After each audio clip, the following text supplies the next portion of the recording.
si nous en faisons le lieu de construction de la citoyenneté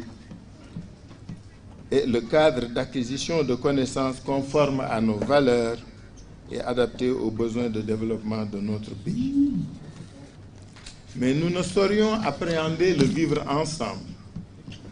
dans toute sa mesure si nous ne l'associons pas à un modèle de gouvernance qui en garantit la cohésion et la permanence. En effet, notre commun vouloir de vie commune doit s'appuyer sur l'édifice d'une république garante de l'état de droit et des droits humains. Cela nous engage à renforcer notre pacte républicain avec des garanties partagées et acceptées d'effectivité de la séparation du pouvoir, de l'indépendance de la justice, de la démocratie, de la décentralisation, des libertés publiques, des droits humains et de la transparence dans la gestion des ressources publiques. Mes chers compatriotes, chers camarades, dans la mesure où tout se tient, il est évident que la refondation de la gouvernance doit avoir pour finalité de recentrer l'État dans ses missions, afin que le Sénégal soit un pays pour tous les âges, pour toutes les énergies, pour toutes les ambitions. À cette fin, il est impératif de placer l'homme au cœur des politiques publiques et de le considérer comme la première ressource sur laquelle l'État doit investir.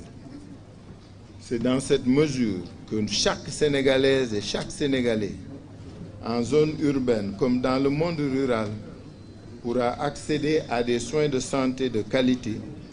à l'éducation, à la formation, à un emploi décent, à la protection sociale, à la sécurité et aux services publics en nombre et en qualité. C'est également dans cette mesure que l'État va garantir la solidarité avec les couches vulnérables et la solidarité entre les générations. Cette responsabilité nous oblige à penser aux jeunes, aux femmes, aux personnes âgées et aux générations futures dans l'exploitation et dans la gestion des ressources naturelles.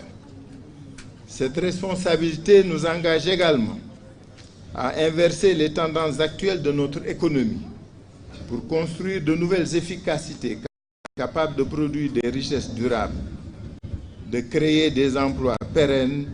et de lutter contre la pauvreté. Cette nouvelle orientation permettra à notre pays de développer une économie dynamique, diversifiée, inclusive et portée par le secteur productif national et par le secteur privé sénégalais. Sur toutes ces questions et sur d'autres aussi importantes comme l'intégration africaine, le changement climatique, le défi sécuritaire et la question migratoire, nous avons à engager les ruptures radicales et les transformations fondamentales que notre pays ne peut plus ignorer sans risquer de se perdre. Mes chers compatriotes, mes chers camarades, portés par cette double exigence d'une nation refondée autour de ses valeurs et d'un État au service de ses citoyens, je vous retrouve encore plus déterminés. Mes chers amis, après avoir capitalisé les expériences vécues, j'y ai puisé une énergie nouvelle que je continuerai à mettre au service du Sénégal. Et résolument tourné vers l'avenir de notre pays, seule perspective digne d'intérêt, je poursuis mon engagement politique avec vous, mes chers camarades, avec toutes celles et tous ceux qui partagent les valeurs de liberté,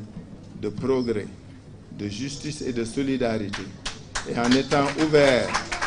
aux apports fécondants de toutes les forces vives de notre pays. Et tous ensemble, un pas après l'autre, dans la confiance retrouvée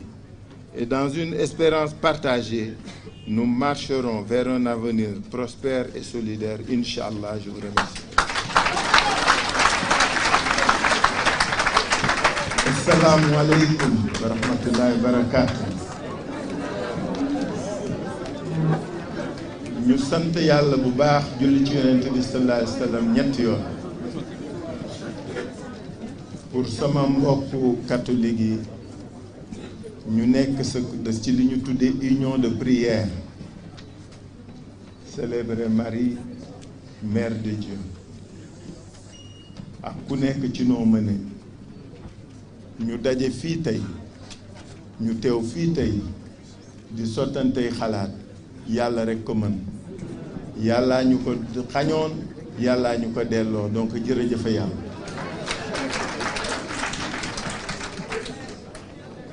dañuy sant yàlla bu baax parce que ku santul yàlla doo sant nit mais ku santul nit aussi doo sant yàlla moo tax bi ñu génneeg léegi ñu dem ci nga xam ni war nañ fa mën taxaw pour nuyoo pour ñaan pour gërëm pour sant bépp kilifa bépp wayjur bépp àndandoo boo xam ni sa xel sa xalaat sa doole sa taxawaay sa jëfin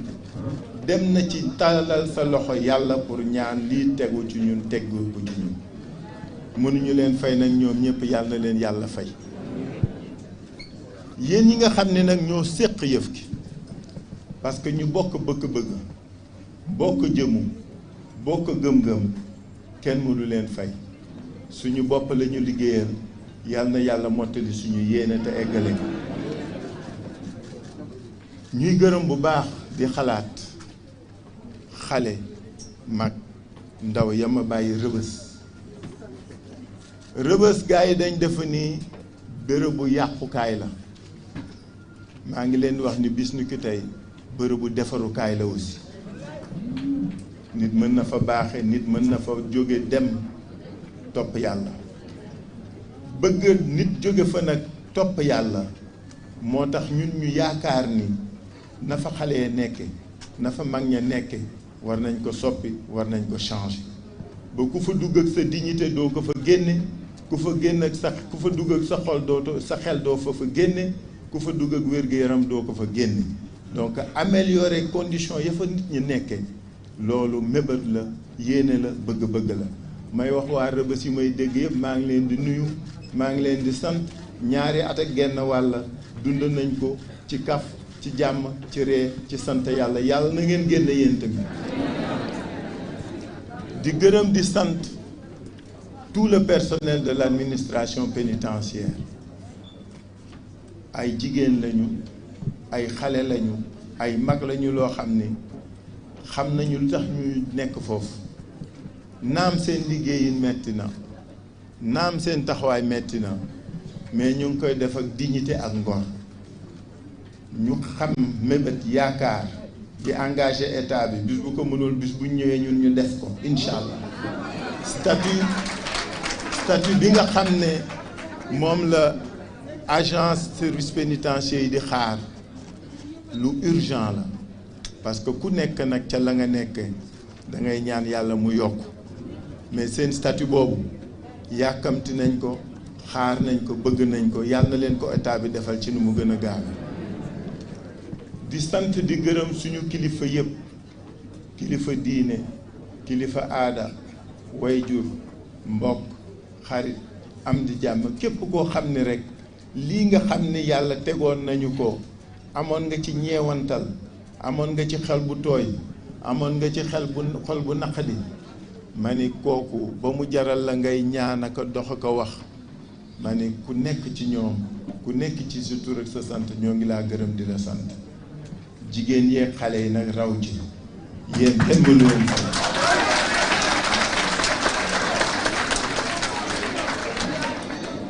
mais li ma bëgg ñun ñëpp ñu jànge ko ci lii li ma bëgg ñu jànge ko ñun ñëpp ci lii mooy yàlla ku mu teg nattu rek moo xam lu tax mu teg la ko soo ci tiiree leçon yi da nga ci mën jëriñoo lu bari tiiree leçon yooyu nag moo ñu amal solo ñun duñ fi nekk di mere Masamba di mere Mademba duñ fi nekk di xas Masamba di xas Mademba loolu weesu na depuis le 29 c'est fini merewuñu kenn jàppaluñu kenn dara amuñu lu xaar ma yàlla kenn ku nekk ñoo ngi lay ñaanal loolu ñu dund yàlla na la ba tax na nag li am solo mooy li suñu kanam mooy suñu réew li suñu kanam mooy suñu engagement may dalal seen xel la ma dund foofu dafa gën a yokk dafa gën a yàkkali dafa gën a dooleel sama engagement pour liggéey ngir suñu réew.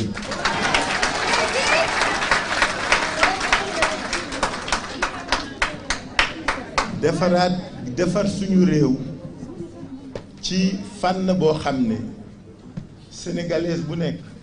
ak sénégalais bu nekk di nga gis sa bopp. defar réew moo xam ne comme ni ko assises nationales yi nga xam ne mooy suñu base u gis-gis ak stratégie ak orientation tëggal dafa jël sénégalais bi rek nit ki rek doomu aadama rek def ko muy finalité ou politique mais surtout li ci am solo mooy nit ki chaque sénégalaise et chaque sénégalais yaay mënal di matal di mottali defal sa bopp kenn bañ a toppati ci kenn di lappe-lappee ka yaakaar ak ñaan nañu yeewu nit ñi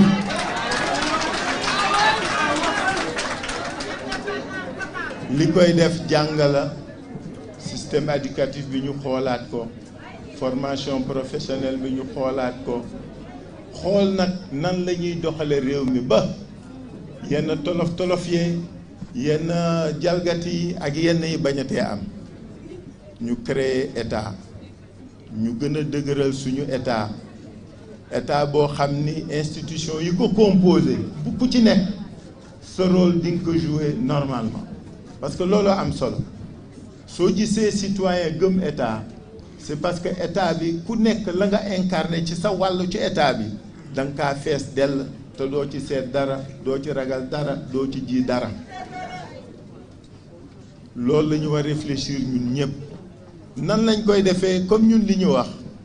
nous n'avons pas de la science infuse nous n'avons pas de solution miracle gis nga fii bu kenn yaakaar ne nit kuy cëpp ci asamaan nga ne topp fii réew mi mooy ànd ñun ñëpp ñu ànd juboo déggoo waxtaan liggéeyal suñu bopp ñun looloo ñu amal solo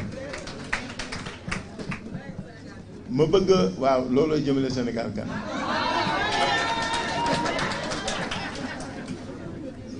parce que xam nga li am solo mooy réew mi tollu woon na foo xam ne nit ñi defe nañ ni yaakaar daf fiy jeex mais yaakaar gi ko li koy dekkal li koy def ku nekk ci ñun lay doon il faut que chacun de nous soit porteur d'espoir pour qu'il soit porteur d'espoir il faut que moom mu gëm boppam gëm réewam xam ni réew mi nag kenn ëppalewu ko ci nañu libérer nit ñi ci ñun homme politique yi nit ñi yaakaar ni ku politicien dimbaliwul doo dem ku ñu jàppalewul doo dem nañu gëm yàlla gëm suñu bopp daañu dem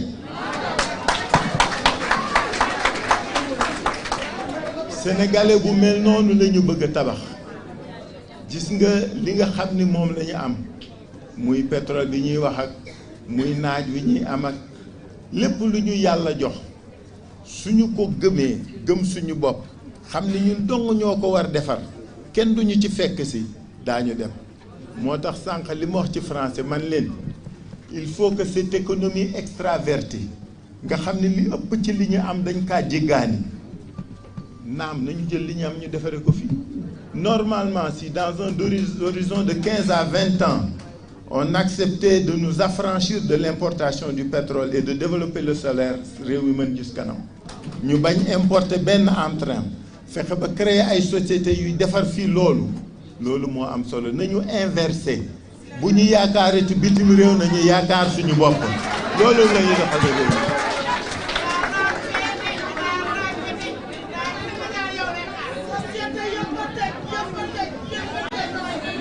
ma wax ne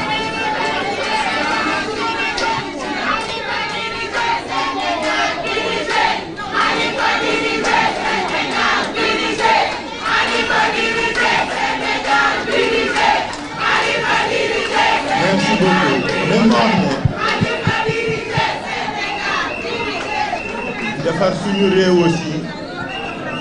defar suñu réew aussi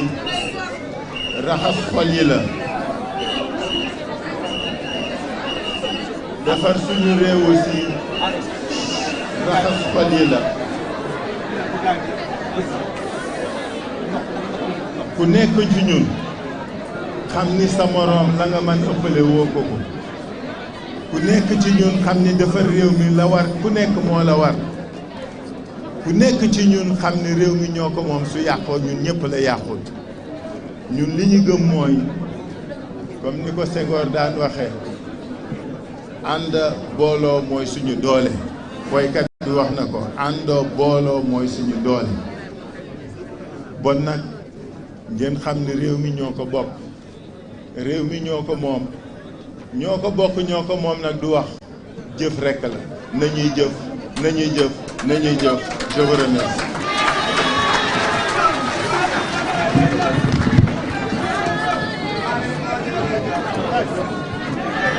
Ça y est.